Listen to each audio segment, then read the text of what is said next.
sampai ayat yang ke-11. Ayat 9 sampai ayat yang ke-11. Sama-sama kita baca ayat-ayat ini. 1, 2, 3. Lalu dia memimpikan pula mimpi yang lain yang diceritakannya kepada saudara-saudaranya, katanya, aku bermimpi pula tampak matahari, bulan, dan 11 bintang sujud menyembah kepadaku. Setelah hal ini diceritakannya kepada ayah dan saudara-saudaranya, maka ia ditegur oleh ayahnya, mimpi apa mimpimu itu? Masakan aku dan ibumu serta saudara-saudaramu sujud menyembah kepadamu sampai ke tanah? Maka iri hatilah saudara-saudaranya kepadanya, tapi ayahnya menyimpan hal itu dalam hati. Saudara, kalau saudara melihat dalam pasal yang ke-37 ini, saudaraku, inilah yang menjadi penyebab, saudaraku, inilah yang menjadi penyebab, inilah yang menjadi alasan mengapa kemudian Yusuf harus masuk dalam sebuah proses kehidupan yang sangat berat. Ya. Kalau saudara baca ayat yang terakhir, lalu kemudian ayat-ayat terakhir, Yusuf dijual oleh saudara-saudaranya kepada orang Midian. Ya, dan dari orang Midian inilah kemudian dijual kepada Potifar, dan dari Potifar kemudian datang lagi masalah, dia harus masuk penjara, saudaraku. Ya, seperti itulah perjalanan hidup Yusuf. Tetapi yang sekali lagi saya katakan, inilah yang jadi penyebab mengapa kemudian Tuhan harus, ya saudara, harus saya katakan, harus memasukkan Yusuf dalam sebuah proses kehidupan yang seperti itu, yang kita baca bagaimana beratnya, bagaimana sulitnya, bagaimana menderitanya hidup Yusuf. Karena yang saya temukan, Bapak Ibu Saudara, Allah sedang mempersiapkan Yusuf untuk menjadikan Yusuf seseorang yang luar biasa. Ada amin, saudara. Tetapi Allah tidak bisa memakai orang seperti ini, saudara, dengan karakter yang seperti ini. Saya melihat begini, hati Yusuf itu baik, tapi Yusuf punya karakter yang kurang baik. Saya dan saudara boleh bilang bahwa hati saya baik, ya, hati saya baik. Tetapi yang saya mau katakan, adakah karakter kita juga baik? Maksudnya gitu, kita nih punya cara berpikir yang baik. Kita tuh suka melasan sama orang, kita tuh suka iba sama orang, kita tuh tangan kita tuh suka terulur buat orang, kita tuh suka yang seperti itu. Tetapi saudaraku, itu menjadi sesuatu yang berbeda dengan karakter. Karena saya menemukan begini, saudaraku, seperti yang kita baca tadi, Yusuf, saudaraku, ya, dia benar, tidak bohong, tidak dusta dia. Kalau dia cerita bahwa ada berkas, ada 12 berkas, lalu kemudian berkas-berkas ini sujud kepada berkasnya Yusuf, saudaraku. Ya, tidak bohong. Dia juga tidak bohong waktu dia bermimpi menceritakan tampak matahari, bulan, dan 11 bintang sujud kepadanya. Enggak bohong. Tetapi ya saudara, enggak pantas. Makanya dia ditegur oleh ayahnya. Cerita-cerita seperti inilah yang akhirnya membuat saudaraku, membuat saudara-saudara Yusuf jadi benci. Cerita-cerita seperti inilah yang membuat saudara-saudara Yusuf jadi iri hati. Belum lagi kalau saudara baca, ya saudaraku, coba kita lihat sebentar, saudara.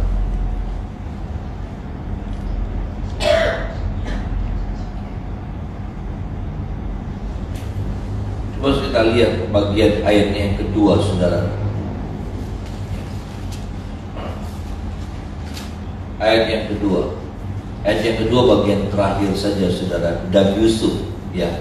Dan Yusuf. Dari kata dan Yusuf. Sama-sama kita baca ayat yang kedua bagian dimulai dengan kata dan Yusuf. 1, 2, 3. Dan Yusuf menyampaikan kepada ayahnya kabar tentang kejahatan. Ini anak suka lapor, ya, ngerasa diri yang paling benar. Kakaknya buat salah, dilaporin. Kakaknya ambil apa, dilaporin. Kayak gituan. Ditambah lagi kalau sudah lihat nanti, ya saudara, kalau sudah lihat, ya, ayat yang keberapa itu, saudara? Waktu dia disuruh ke Dotan, suruh cari bawa makanan buat saudara-saudaranya, saudaraku, ya, dia berangkat, saudaraku, dia pakai baju yang indah. waktu dia menemukan apa disuruh sama papanya ya saudara, untuk bawa makanan buat saudara-saudaranya, ya. Mereka kan lagi menggembalakan domba, ya. Mereka berhari-hari menggembalakan domba, ya saudara. Mereka nggak mikirin baju bagus, mereka nggak mikirin makanan enak sebetulnya. Yang mereka pikirin bagaimana siang malam mereka mesti jaga, mereka mesti pelihara ini kambing domba, kasih makan. Belum lagi jaga dari binatang-binatang buas, bagaimana juga belum lagi ditambah dengan ada perampok-perampok yang bisa saja mencuri domba-domba ayah mereka, ya saudara. Tapi kalau saudara melihat, Bapak Ibu Saudara, ya, bagaimana kita melihat ini Yusuf, saudaraku, dia datang dengan memakai jubah yang indah. Karena bapaknya ini sayang sama Yusuf. Ya, dia nih sayang sama Yusuf, anaknya Rahel. Ya saudara, bukan anaknya Lea. Karena kan Yakub kan sayangnya sama cintanya sama Rahel, sama mamanya ibu daripada Yusuf. Gak pantas ketika saudara-saudara yang lainnya pakai baju yang biasa-biasa. Ini anak nggak ada empatinya. Ini anak nggak ada, ya apa ya, jaga perasaan orang.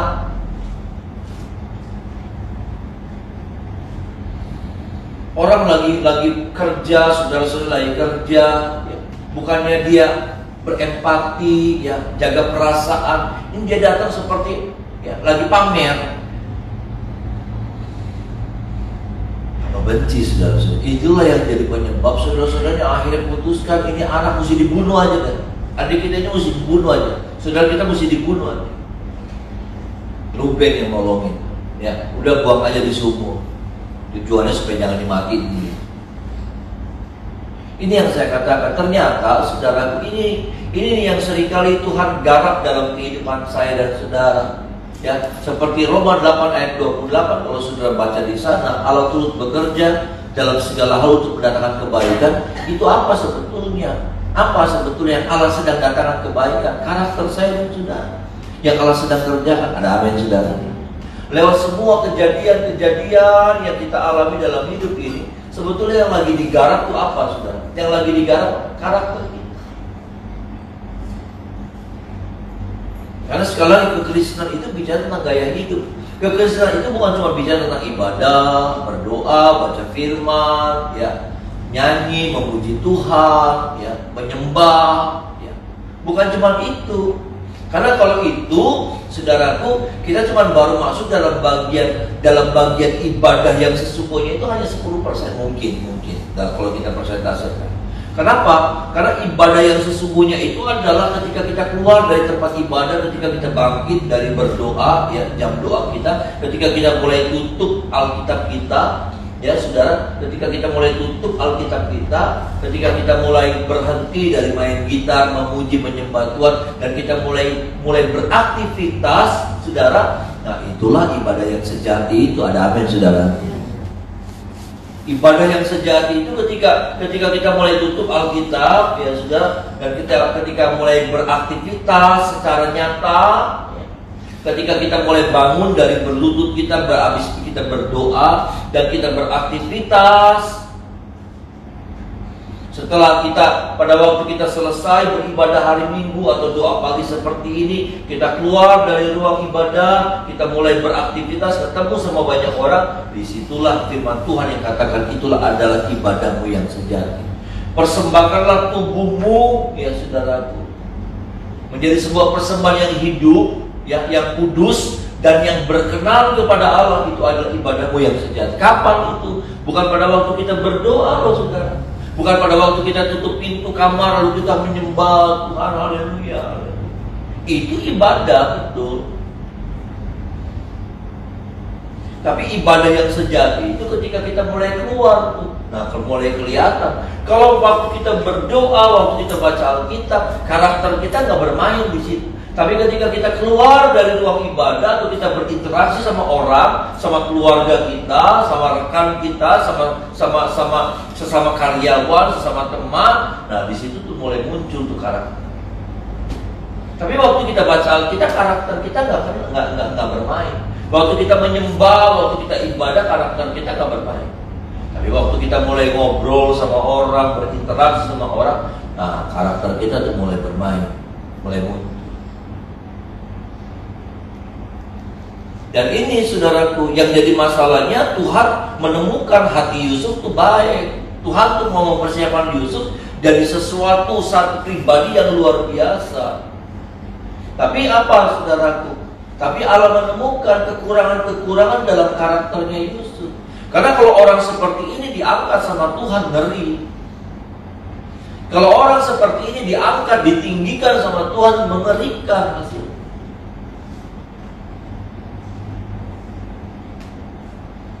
Menakutkan. Dia akan jumawa, dia akan pamer kemana-mana, dia akan sombong, dia akan lupa diri, dia akan injak sana, injak sini, dia akan rendahkan orang. Belum apa-apa aja baru dapat mimpi, sepertinya dia tuh orang paling hebat sedunia. Waktu dia cerita siapa dia dapat mimpi seperti apa. Nanti itu ada matahari, bulan, ya, dan 11 bintang. Ya mereka juga mikir, saudara-saudaranya ini sama orang tuanya waktu dengar cerita itu, yang tadinya ketawa-ketawa, dia mikir, lah sih, matahari, bulan, ya papa mama atau mereka nya saudara, 11 bintang. 11 bintang ya saudara-saudara ini kita semua. Oh berarti satu saat kita sujud sama Yusuf ya. Marah. Kalau saudara juga cerita seperti ini sama keluarga, marah keluarga. Walaupun mungkin benar Tuhan taruh itu di hati saudara, mimpi itu bukan mimpi bohong, tapi ya nggak gitu-gitu banget kali ya saudara. Tapi dengan nggak jaga perasaan, saya mungkin saja saudara bilang begini, Tuhan mau pakai saya, misalnya gitu, di depan teman-teman saya, saya tadi malam mimpi, saya mau dipakai Tuhan luar biasa. Nggak usah gitu kali saudara. Iya kan saudara? Gak usah gitu kan.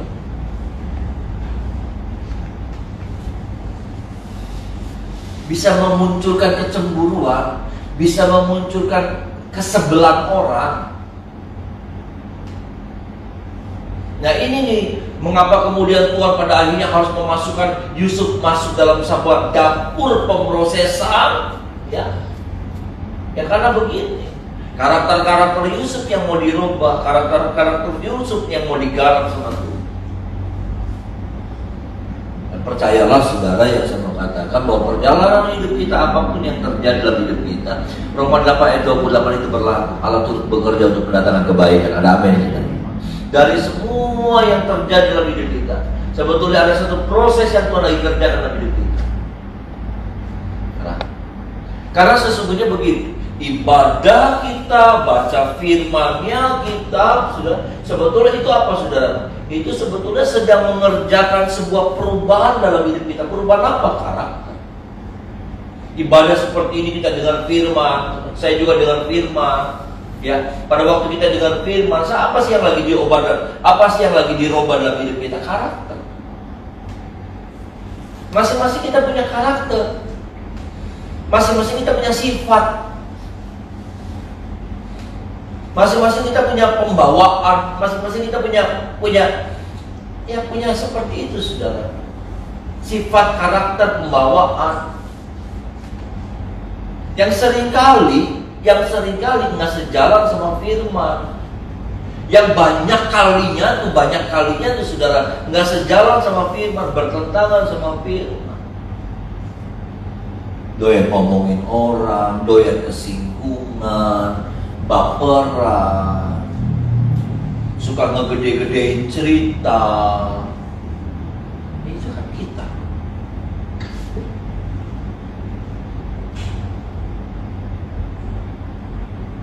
Suka macam-macam lah saudara.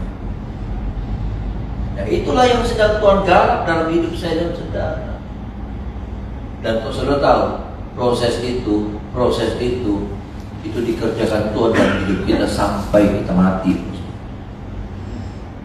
Untuk mengubah miskin jadi kaya itu gampang, ada amin saudara.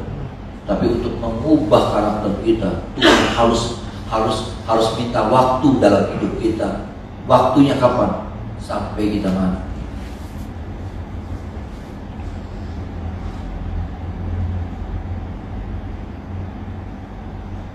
Ini Bapak Ibu Saudara, proses yang seperti ini yang Tuhan lagi kerjakan dalam hidupnya Yusuf. Karena itu Tuhan lagi mempersiapkan Yusuf jadi satu pribadi yang luar biasa, jadi satu pribadi yang jadi berkat. Dan terbukti ketika Yusuf keluar dari proses itu, hidup Yusuf jadi berkat. Ada amin saudara? Kehadiran Yusuf jadi berkat. Dia udah gak lagi sombong, dia udah gak lagi suka pasok pamer, dia udah gak lagi yang namanya suka ngomongin orang, dia gak suka lagi yang kayak gituan. Dia gak suka lagi merasa diri paling tinggi berdirinya dibandingkan orang. Semakin dia diangkat Tuhan, semakin hidupnya jadi berkat bagi banyak orang. Ada amin. Semakin dia dimuliakan sama Tuhan, semakin orang-orang di sekitar itu bisa makan. Yusuf diangkat jadi Safnat Paneah oleh Fir'aun. Tetapi kehadiran Yusuf itu sudah orang-orang menderita, orang-orang sengsara karena kelaparan 7 tahun itu sudah dikasih makan sama Yusuf, dapat hidup dari itu. Walaupun mereka harus gade, mereka harus jual kekayaan mereka. Itu pun buat negara. Nah, kita lihat di sini bagaimana kebenaran itu juga, kebenaran yang sedang terjadi dalam hidup Yusuf, kebenaran itu juga sedang terjadi dalam hidup kita. Kebenaran yang sama itu juga Allah sedang kerjakan dalam hidup saya, dalam hidup saudara, siapapun saudara. Saudara bilang begini, ya itu kan buat pendeta-pendeta, buat hamba-hamba Tuhan, buat aktivis-aktivis. Enggak, setiap kita harus masuk dalam proses karena ternyata kalau saudara lihat Sorga itu adalah sebuah tempat di mana orang-orang yang ada di dalamnya adalah orang-orang yang sudah ngalamin proses kehidupan, proses perubahan karakter. Sorga itu dihuni oleh orang-orang yang hidupnya itu sudah dirubah karakternya. Bisa bilang amin saudara. Bukan orang-orang yang seada-adanya, bukan orang-orang yang hidupnya dengan karakter dasarnya, dengan karakter aslinya. Orang yang masuk surga itu adalah orang yang sudah dirubah sedemikian rupa karakternya oleh Tuhan. Dan gak gampang alami perubahan karakter itu seperti Yusuf, nangis bombay saudara, menderita. Nah, maaf saudara, kadang-kala penderitaan yang kita alami seperti Yusuf alami sebetulnya tujuannya merubah karakter kita. Semakin kita berkeras hati, semakin lama proses itu. Kayak saudara masak daging, ya, kayak saudara masak daging itu saudara, bikin soto, bikin sop, ya, saudara akan tes lagi, dan tes lagi. Dagingnya harus empuk dulu, saudara akan coba lagi, belum empuk, masih ditutup lagi, nyalain lagi kompor, masih lagi dites lagi. Dites lagi, belum empuk, tutup lagi, terusin lagi itu masak.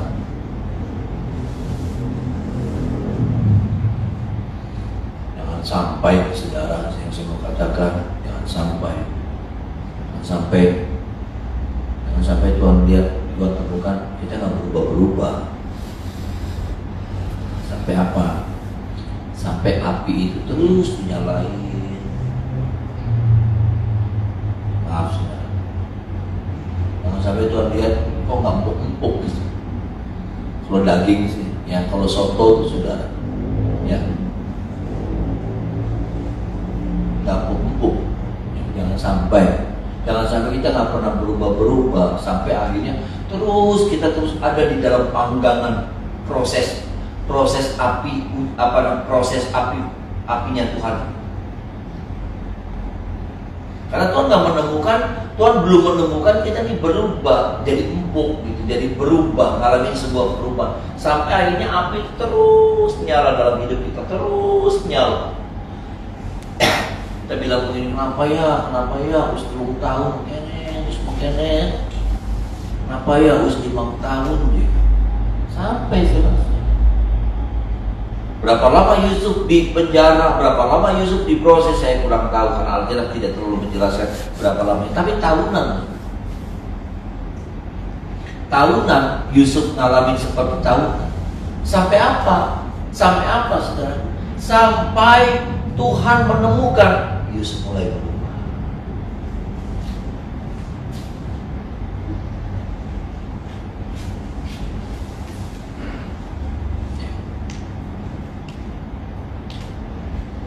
Saya ini dulu ya saudara keras, singgungan, macam-macam, banyak, ya,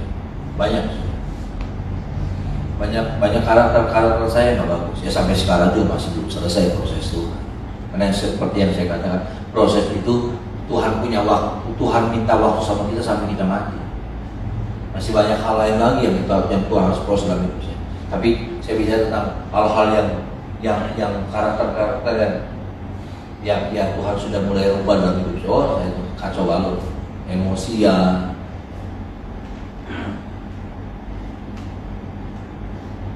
Dan nggak bisa tuh saudara, ya nggak bisa. Akhirnya apa? Dengan emosiannya saya, akhirnya emosi saya merusak banyak hal. Dengan emosi saya bisa merusak orang. Dengan emosi saya bisa merusak pekerjaan Tuhan.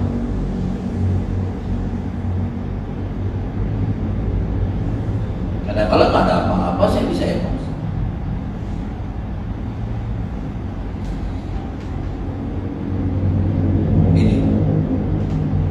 Sama halnya saya mau bilang, Allah juga sedang bekerja dalam hidup saudara. Kalau saudara mau pelajari, kalau saudara mau renungkan, memikirkan, merenungkan ya saudara, maka mungkin hari-hari ini juga Allah sedang proses hidup saudara. Tapi percayalah, Allah mau menjadikan saya dan saudara lebih indah daripada hari-hari yang lalu. Amin. Allah mau menjadikan kita menjadi sebuah alatnya Tuhan. Nggak ada saudara alat, ya, nggak ada alat yang nggak diproses, nggak ada.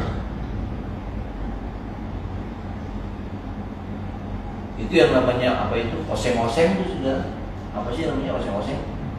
Ya oseng-oseng itu buat masak tuh, itu tuh hasil dari proses. Nggak bisa saudara cuma ambil besi batangan, nggak efektif. Besi batangan, plat besi, lalu buat oseng-oseng nggak efektif. Besi itu harus masuk dalam proses, dipotong dalam ukuran yang tertentu, digepengin, dipres, lalu kemudian diapain lagi sampai kemudian jadi osengan, jadi oseng-osengan buat masak. Nggak ada alat yang nggak ada alat yang keluar bukan dari hasil proses. Nah, harus diproses dulu sedemikian rupa sampai alat itu jadi tepat di penggunaan. Nah, Allah juga mau jadikan kita alat-alatnya Tuhan. Ada amin saudara. Dan untuk menjadi alat-alatnya itu nggak bisa, Tuhan, saya mau jadi alatmu. Aku rindu jadi alatmu, Tuhan, pakai aku. Ketika engkau berdoa seperti itu, maka maaf, engkau harus siap masuk dalam prosesnya Tuhan. Karena tidak ada alat yang tidak hasil dari sebuah proses. Tidak. Tuhan, saya pengen jadi alat Tuhan buat keluarga saya. Tuhan, saya pengen jadi alat buat lingkungan saya. Alat Tuhan buat lingkungan saya. Saya rindu saya jadi alat Tuhan di tengah-tengah pekerjaan Tuhan. Oh, proses. Nggak cuma doa dikabulkan. Seperti yang saya katakan, alat itu adalah satu benda yang sudah jadi, siap digunakan. Itu alat. Kalau benda tuh apa ya? Kalau benda tuh alami. Tapi kalau alat itu sudah berfungsi, sudah menjadi bisa nolong kita. Tapi kalau benda ya begitu aja, bisa nolong, saudara. Seperti saudara nggak punya cangkul, saudara punya bambu, ya, saudara punya kayu, bisa menggali, bisa, tapi ya berat sekali. Saudara nggak punya cangkul nih, ya cangkul buat menggali. Saudara punyanya apa? Papan. ya papan saudara, ya susah, lama. Itulah benda. Alat beda. Alat itu menolong.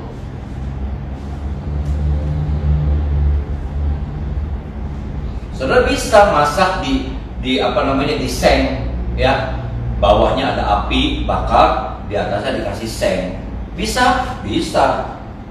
Tapi kececeran kemana-mana. Iya kan saudara? Kececeran kemana-mana. Tapi kalau saudara pakainya wajan, lebih enak masaknya. Matangnya apanya juga pas gitu.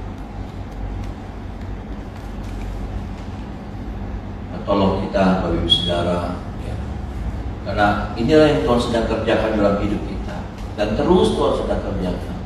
Merubah karakter kita, mengubah banyak hal, yang membuang hal-hal yang buruk seperti Yusuf itu saudara. Itu hal-hal yang menonjol, hal-hal yang buruk itu dibuang, dipotong.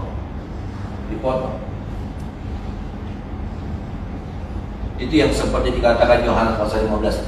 Setiap ranting yang tidak menghasilkan buah dipotong dan dibersihkan. Ada ranting-ranting yang kita pikir bagus tapi tidak menghasilkan buah, dipotong. Sok pamer, sok pinter, itu dipotong. Kalau kita yang sudah, supaya kita ngerti gitu apa yang Tuhan lagi kerjakan dalam hidup kita hari-hari ini. Saya nggak tahu apa yang lagi terjadi dalam hidup saudara hari-hari. Saya percayalah, itu bukan terjadi dengan sendirinya. Itu bukan terjadi karena tidak ada sebab. Tetapi semuanya karena ada sebab. Siapa yang menyebabkan? Tuhan lagi bekerja dalam hidup saya dan saudara. Tuhan lagi berkarya dalam hidup saya dan saudara. Dia lagi mengerjakan sesuatu dalam hidup saya dan saudara. Untuk apa? Seperti Roma 8 ayat 28, mendatangkan kebaikan. Ya, mendatangkan kebaikan buat Yusuf, dan akhirnya Yusuf, kehadiran Yusuf bisa jadi berkat bagi orang-orang di sekitar Yusuf. Menolong setiap kita pagi hari ini. Tuhan memampukan kita. Kita tidak bilang sama Tuhan, Tuhan uji saya, Tuhan enggak. Tapi saya percaya setiap apa yang terjadi dalam hidup kita itu hasil sebuah tangan Tuhan yang sedang bekerja, membentuk setiap pribadi kita, membuang hal-hal yang buruk dalam hidup saya, dibuang,